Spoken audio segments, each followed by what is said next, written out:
30 de noviembre de 2014. A las 12 del mediodía hay partido. Juegan el Atlético de Madrid contra el Deportivo de La Coruña. Pocas horas antes, en las inmediaciones del estadio Vicente Calderón, más de 200 ultras, divididos en bandos rivales, dispuestos a librar una batalla sin césped, ni pantalones cortos, ni pelota de cuero. El caos estalló con golpes, botellas y sillas volando, barras de hierro y bates de béisbol que chocaban en un escenario digno de una guerra urbana. Y el resultado, entre otros heridos y destrozos del mobiliario urbano, sin duda lo más grave fue que Francisco Javier Romero Taboada, conocido como Jimmy y miembro de los Riazor Blues, no sobrevivió aquella mañana. El aficionado del Deportivo de La Coruña, que ha sido ingresado en estado crítico en el Hospital Clínico tras ser herido en una reyerta entre aficionados del Atlético de Madrid y el Deportivo de La Coruña, ha fallecido. Lo que ocurrió aquel día marcó un antes y un después en la percepción de la violencia en el fútbol español. Son aficiones normalmente controladas perfectamente donde se sitúan en los campos,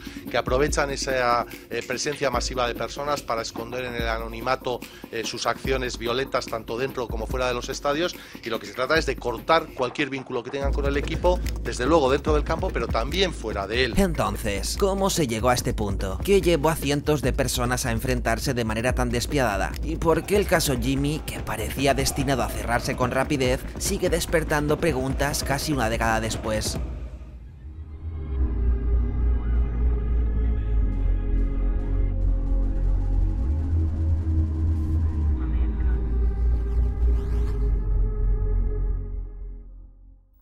Durante 7 años, la policía ha detectado a jóvenes que intentaban pasar armas blancas y objetos peligrosos dentro del campo del Deportivo. Como lo que en su momento fue un asa o un tirador de un autobús o algo de eso, pues se convierte en un puño americano. Y navajitas, ir a un estadio con esto. El fenómeno de los ultras, al igual que el fútbol, viene de Inglaterra. Los hooligans surgieron en las Islas Británicas durante los años 60 como una subcultura vinculada a las clases trabajadoras y, sobre los 80, estos movimientos se extendieron por España, favorecidos por el contexto de tensiones políticas, sociales y económicas de un país que acababa de salir de una larga dictadura. La famosa transición democrática fue, efectivamente, un periodo de apertura política que no fue tan coser y cantar como lo concebimos ahora. Mucha de esa conflictividad social encontró en los estadios un espacio donde desarrollar y confrontar ideologías extremas y opuestas. No estoy de acuerdo que la gente pensará que para qué es necesaria la policía. Hombre, la gente lo que pasa es que pensará que si la policía no está, algunos de vosotros, como tú dices, pueden hacer daño a transeúntes, ¿no? Yo he visto, por ejemplo, ayer, concretamente, o el sábado, como dos negros tuvieron que meterse en una portería porque empezasteis a gritarles Ku Klux Klan. Quiere decir que eso no creo que sea pero eso una es cosa... normal. Hombre, y les podéis coger y hacer daño como habéis hecho en otras ocasiones, ¿no? ¿Eso te parece normal? Sí, no están en su país. ¿Te parece normal? Sí. ¿Y por qué dices que te parece normal? Porque en primer lugar yo creo que Europa tiene que ser blanca. Ya entraríamos están en derecho política. del uso de la palabra, por favor, eso lo hemos dicho antes. Ya entraríamos en el campo de la política. Grupos de extrema derecha, como el Frente Atlético y Ultrasur, usaron el fútbol para promover el nacionalismo español y su rechazo a las autonomías. En contraste, colectivos como los Riazor Blues, Herri Norte Taldea e Indar Gorri adoptaron posturas independentistas y antifascistas. Y esto, al igual que ocurría en Inglaterra, trascendía a los cánticos y las pancartas. Más allá de las ideologías, estas organizaciones suelen convertirse en auténticas segundas familias para sus miembros. De hecho, tanto las de un bando como las de otro comparten, en muchos casos, un marcado componente social. Gente joven, muy joven, se está notando mucho que acude gente muy joven, cada vez más joven, causa problemas. Algunos delincuentes que se mezclan con ellos y aprovechan ese anonimato para escandalizar. Además de esto, el fútbol experimentó un notable auge en popularidad durante los años 80, impulsado en gran medida por la profesionalización de la Liga Española, la llegada de los patrocinadores y el creciente protagonismo de la televisión. Paralelamente, España atravesaba una profunda crisis económica, marcada por un alto desempleo juvenil. El escenario era, por tanto, el caldo de cultivo perfecto. Para que os hagáis una idea, excepto los Viris, ultras del Sevilla, que se fundaron en 1975, y los bucaneros del Rayo Vallecano en 1992, el resto, Boixos, Celtarras, Ultrasur, Yomus, Frente Atlético y demás, se fundaron entre 1980 y 1987. Para muchos jóvenes, unirse a los ultras no solo era una forma de animar a su equipo, sino también un espacio de pertenencia y una salida a su frustración. La falta de regulación en los recintos deportivos facilitaba su crecimiento. Los ultras ocupaban áreas específicas, como los fondos norte o sur, y recibían apoyo indirecto de los clubes, que les proporcionaban entradas gratuitas, subvenciones para desplazamientos y privilegios que los convertían en herramientas útiles para animar a los equipos y crear una atmósfera intimidante. Algunos de estos grupos son financiados desde la sombra por los propios clubes. Algunos presidentes subvencionan a los radicales a cambio de apoyo personal y aliento en las gradas. Sí, obviamente el dominio físico y simbólico en los estadios también era importante. Con estos ingredientes, lógicamente, los actos violentos se volvieron cada vez más frecuentes y mediáticos. Todos seguro que recordamos alguna noticia, algún enfrentamiento o alguna tragedia de esta escalada, como la muerte de Aitor Zabaleta, hincha de la Real Sociedad, en 1998, precisamente de manos de un miembro de Bastión, grupo ultra vinculado al Frente Atlético. El 8 de diciembre de 1998, el Atlético de Madrid y la Real Sociedad jugaban la eliminatoria de la UEFA en Madrid. Aitor Zabaleta acudió junto con la Peña Femenina Izar a ver el partido, pero no pudo llegar a entrar al estadio. Un seguidor del grupo Ultra Bastión lo acuchilló en las inmediaciones de Vicente Calderón. A medida que la violencia se intensificaba, los clubes comenzaron a distanciarse de los ultras. Joan Laporta desempeñó un papel clave en esta cruzada, iniciándola en 2003 y manteniéndola firme a pesar de que fue asaltado por miembros de los Boixos Nois a la salida de un partido de la selección de balonmano en 2004. 10 años después, Florentino hizo lo propio con los Ultrasur. Ambos presidentes enfrentaron riesgos para su seguridad personal debido a estas decisiones, pero demostraron que era posible plantar cara incluso a las organizaciones más grandes. Estos movimientos resultaron fundamentales para que cada vez más equipos siguieran su ejemplo. No obstante, ese 30 de noviembre de 2014 que terminó con la muerte de Jimmy, tanto el Frente Atlético como los Riazor Blues seguían en activo, a pesar de que la rivalidad entre ambas aficiones era evidente, ya que además eran de espectros políticos opuestos. Las instituciones que evaluaron el partido decidieron no declararlo de alto riesgo, alegando la ausencia de incidentes recientes. No existían antecedentes de enfrentamiento entre las aficiones de los dos clubes que ayer celebraban el partido de fútbol. En los últimos 6 años no existían antecedentes policiales. Esta decisión resulta crucial, ya que implicó un despliegue policial limitado y una falta de medidas preventivas para evitar el altercado. Sin embargo, había señales de que algo podía ocurrir. En los días previos, ultras de ambos bandos se coordinaron a través de servicios de mensajería, foros y redes sociales para organizar el enfrentamiento. Los alrededores del estadio Vicente Calderón, junto al río Manzanares, fueron el escenario elegido, pero a pesar de estas señales, se mantuvo el dispositivo de seguridad de cualquier partido normal y no se tomaron medidas adicionales. Estoy yo él grabando. Claro. ¿Qué hace la policía? ¿Llega para que se baje la policía? No creo, yo no sé. ¿Se ha caído uno? ¿Se ha caído una persona? No sé. La pelea estalló sobre las 8 de la mañana. Recordemos que el partido era a las 12. Unos 200 ultras, mayoritariamente vestidos de negro para complicar la identificación, se enfrentaron en una batalla campal utilizando los mástiles de sus banderas, botellas y hasta defensas extensibles. Carreras, insultos, bengalas, sillas de terrazas volando, cortes, contusiones. Y como magnífica culminación de la batalla, miembros del Frente Atlético llevaron la violencia un paso más allá, lanzando a varios aficionados del Deportivo al río Manzanares. Un acto que buscaba no solo causar daño físico, sino también humillar al máximo a sus rivales.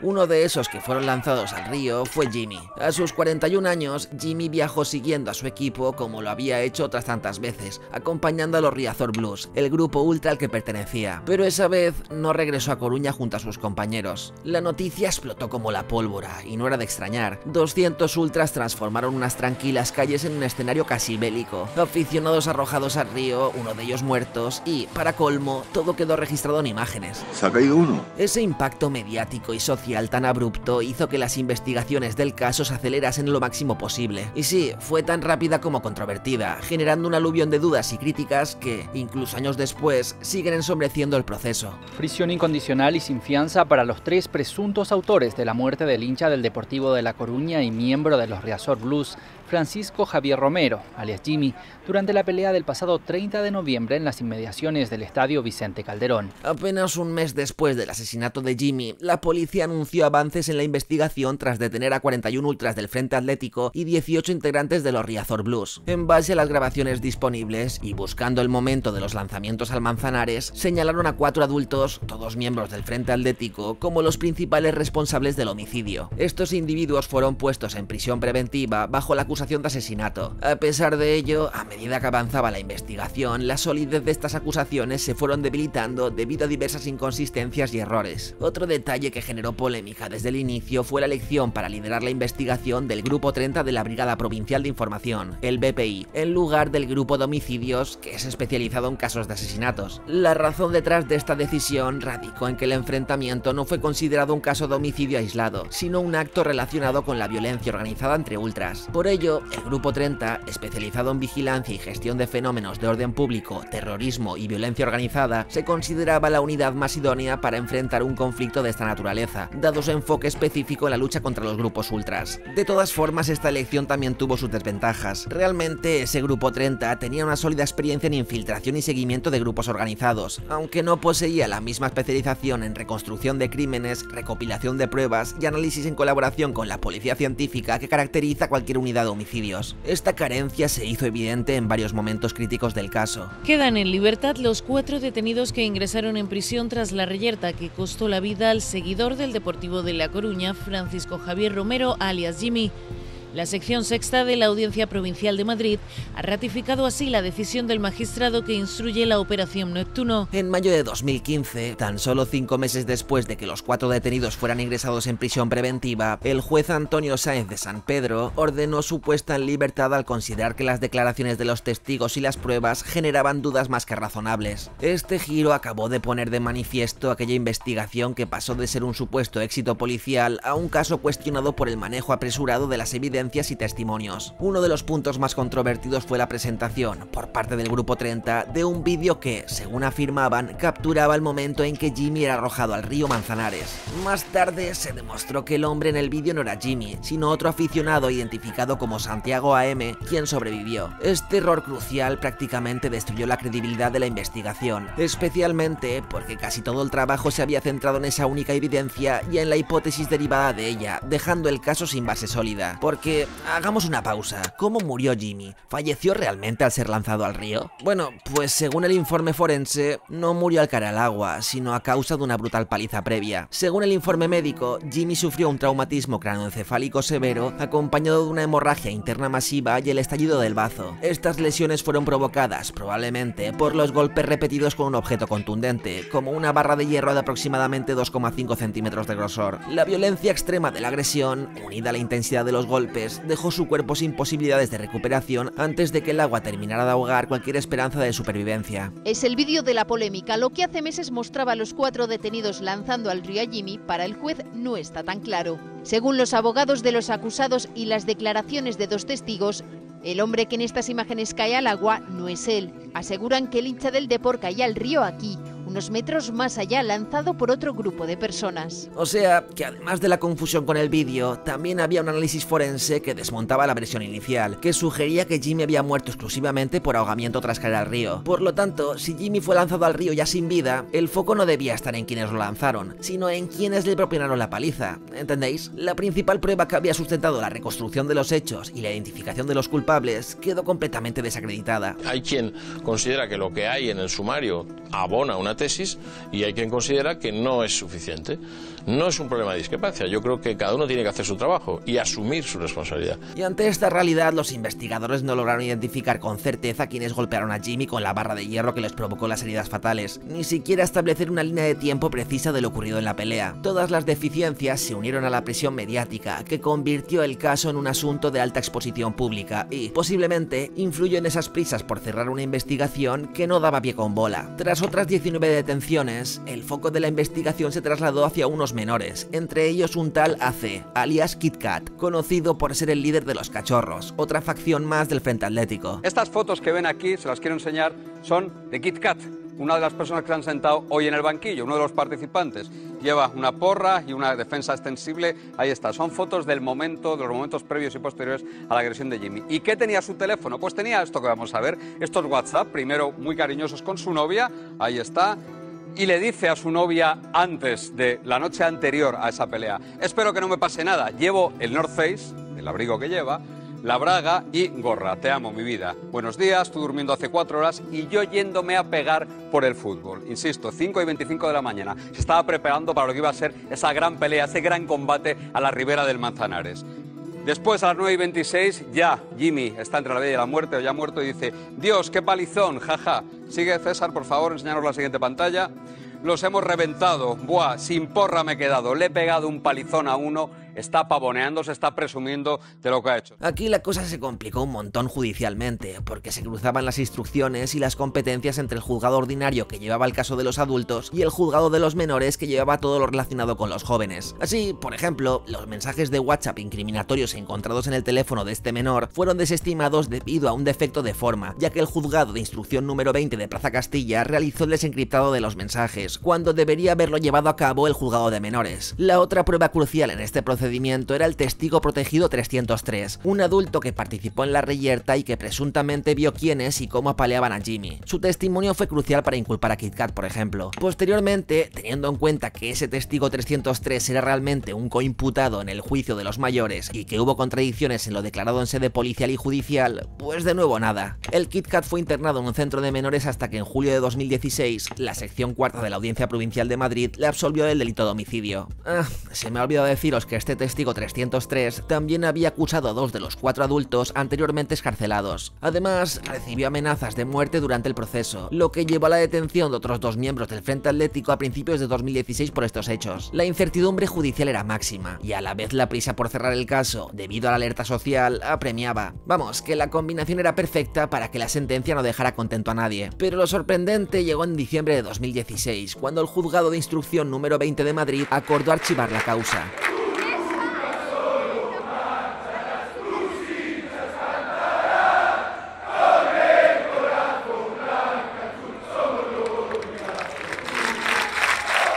No se logró identificar a los culpables ni a través del vídeo ni mediante los testimonios, y no hubo condenas firmes. Así terminó todo. Aunque la Fiscalía, la Liga y el otro hincha del Depor, arrojado al río, presentaron recursos, en marzo de 2017 el juez lo desestimó y confirmó el archivo de la causa. La sensación que quedaba era que el cierre apresurado del caso dejaba la sensación de que la justicia no había actuado con el rigor necesario. Fue como un falso desenlace que, lejos de dar cierre a la tragedia, contribuyó a la percepción de impunidad de los ultras y a la frustración de la familia de Jimmy como de una parte de la sociedad española. Hay otro aspecto del que aún no hemos hablado, algo sobre lo que, durante el desarrollo del caso, no se escatimaron opiniones. ¿Quién era realmente Jimmy? Francisco Javier Romero Taboada, conocido como Jimmy, era más que un aficionado al fútbol y miembro de los Riazor Blues. Fuera de ese entorno, era padre de un niño pequeño al que criaba junto a su pareja, desempeñando un papel fundamental en su vida familiar. Este aspecto personal, marcado por su rol de padre y compañero, contrastaba en cierta medida con su implicación en el ámbito ultra. No obstante, su historial iba más allá de su relación con el grupo ultra coruñés, ya que también contaba con antecedentes policiales por incidentes violentos, incluso algunos de carácter doméstico. En medio de la lucha informativa sobre su figura, salieron a la luz detalles controvertidos que complicaron aún más la percepción pública sobre él. Este historial, esparcido públicamente, fue utilizado tras su muerte por algunos sectores para minimizar su condición de víctima o incluso para justificar, en cierta medida, lo sucedido aquel fatídico día. Por otro lado, tras su fallecimiento, la comunidad de La Coruña reaccionó con una ola de solidaridad. Se creó la Fundación Jimmy con Nos, una iniciativa destinada a recaudar fondos para garantizar el futuro de su hijo y ofrecer apoyo a su familia. Un gesto que se convirtió en una respuesta colectiva a los que más sufrieron el dolor que dejó su pérdida. Desde el inicio, los medios de comunicación jugaron un papel crucial en cómo se percibió el incidente, las investigaciones y las figuras implicadas. Y como casi siempre, en lugar de ofrecer un análisis objetivo, muchos medios de comunicación fomentaron la polarización de la opinión pública por un lado, mientras simplificaban juzgaban en exceso un caso profundamente complejo por otro. Tras la muerte de Jimmy, el fútbol español tuvo que enfrentarse a una realidad ineludible. La violencia en los estadios ya no podía seguir tratándose como una cuestión marginal. La brutalidad de aquel enfrentamiento, culminado en un homicidio, generó una ola de indignación que obligó a las instituciones, clubes y fuerzas de seguridad a reaccionar de forma más contundente. El incidente llevó a una revisión de las medidas existentes contra la violencia en el deporte, que hasta entonces habían sido parciales y, en muchos casos, ineficaces. Se prohibió de forma explícita la entrada de pancartas, banderas o cualquier símbolo que representara grupos ultras con ideologías extremistas o históricos de violencia. Los estadios comenzaron a implementar controles más rigurosos, con sistemas de videovigilancia y registros a los asistentes para identificar y excluir a aquellos con antecedentes de comportamientos violentos. Además, se amplió el criterio para clasificar partidos como de alto riesgo, asegurando un despliegue policial adecuado en encuentros con potencial de conflicto. El Atlético de Madrid, cuya imagen quedó profundamente dañada tras la implicación del Frente Atlético en el asesinato, fue uno de los clubes que tomó medidas más visibles. El club rompió cualquier vínculo con su grupo ultra, una relación que había sido tácita durante décadas. Se prohibió, como los demás estadios, la presencia de pancartas y banderas del Frente Atlético, y se retiraron los privilegios que este colectivo había disfrutado, como entradas gratuitas y facilidades para desplazamientos. Y aunque las medidas parecían firmes sobre el papel, la práctica demostró que los ultras no desaparecieron, simplemente se replegaron hacia espacios menos visibles. Hola, ¿qué tal, Coque? Buenas noches, Luis Núñez del periódico El Mundo. Te quería preguntar, ¿crees que el club debe echar al Frente Atlético del Metropolitano, después de lo de hoy y lo de Nico Williams, por ejemplo? ¿Al Frente Atlético? El club tendrá que hacer lo que deba de hacer con sus aficionados. Yo no soy quien para decir si tiene que echar a alguien o no de un estadio de fútbol. Desde mediados de 2017, el caso Jimmy ha sido un constante ir y venir, reabriéndose y cerrándose repetidamente, impulsado por la presión de la familia y de los colectivos vinculados a la afición del Deportivo. Cada episodio ha seguido un patrón similar, mucho revuelo, escasos avances y una creciente indignación tras cada cierre en falso. En 2023, el caso dio el enésimo giro inesperado. Una mujer, quien afirmó haber sido víctima de maltrato por parte de uno de los sospechosos originales, uno de los 4 adultos que metieron en prisión preventiva, declaró ante las autoridades que este hombre le había confesado su participación directa en la paliza que causó la muerte de Jimmy. Según su testimonio, el sospechoso no solo admitió su implicación, sino que proporcionó detalles precisos del ataque que coincidían con las lesiones documentadas en el informe forense. Esta declaración reavivó el interés en el caso y abrió una línea de investigación que parecía especialmente prometedora. La declaración de la mujer fue presentada formalmente ante las autoridades, lo que llevó a la familia de Jimmy y a diversos colectivos a solicitar nuevamente la reapertura del caso. Finalmente, en 2023, la Audiencia Provincial de Madrid ordenó la reapertura de la causa, considerando que existían indicios suficientes para investigar nuevamente a los presuntos implicados. Una nueva oportunidad para quizás poner fin a casi una década de incertidumbre y frustración en torno a la muerte de Jimmy. Aunque este nuevo testimonio también planteaba dudas y no se sabía si era fiable, dadas las circunstancias personales de la denunciante, el tiempo transcurrido desde los hechos y la ausencia de otras pruebas que respaldaran sus afirmaciones. En paralelo, mientras el caso principal de la muerte de Jimmy seguía en pleno bucle de reaperturas y cierres judiciales, se desarrolló otro juicio centrado en los destrozos provocados por los disturbios ocurridos aquel fatídico 30 de noviembre de 2014, porque, aunque no se encontraran las personas que mataron a Jimmy, alguien debería pagar los platos rotos y nunca mejor dicho, de todo ese desmadre, ¿no? El juicio fue por riña tumultuaria y se inició con 75 procesados, la mayoría de ellos, como es normal, miembros de los dos grupos ultras enfrentados, el Frente Atlético y los Riazor Blues. Las acusaciones giraban en torno a su participación activa en la pelea, que incluyó agresiones físicas, el uso de armas improvisadas como barras de hierro y botellas y actos especialmente violentos, como el lanzamiento de varios aficionados del Deportivo al río Manzanares. Aunque este juicio no abordaba directamente el homicidio de Jimmy, los hechos eran inseparables del contexto de violencia generalizada que culminó en su muerte. Entre los acusados se encontraban, por supuesto, los 4 adultos que habían sido excarcelados tras la falta de pruebas, así como el menor Kit Kat. Quizá no pudieron demostrar que ellos estaban detrás de la muerte de Jimmy, pero lo que sí era seguro es que estaban presentes en las inmediaciones del Calderón aquel día. Este proceso, en este sentido, era otra buena oportunidad para enviar un mensaje claro sobre las posibles consecuencias legales de este tipo de actos violentos en el fútbol. Por supuesto, como pasó en el otro caso, el juicio estuvo marcado por la dificultad de identificar a los participantes individuales y determinar su nivel de implicación. Además, las defensas argumentaron que varios de los acusados se encontraban en el lugar de forma accidental o simplemente asistieron al partido como aficionados, sin intención de participar en la violencia. Y resultaba bastante difícil de creer que algunos acusados afirmaran que estaban allí de forma accidental o como simples aficionados, especialmente especialmente considerando que estaban presentes 4 horas antes del partido, vestidos de negro y con vínculos conocidos con los ultras. Finalmente, las penas impuestas fueron relativamente leves, consistiendo en multas económicas y en algunos casos condenas de prisión suspendidas.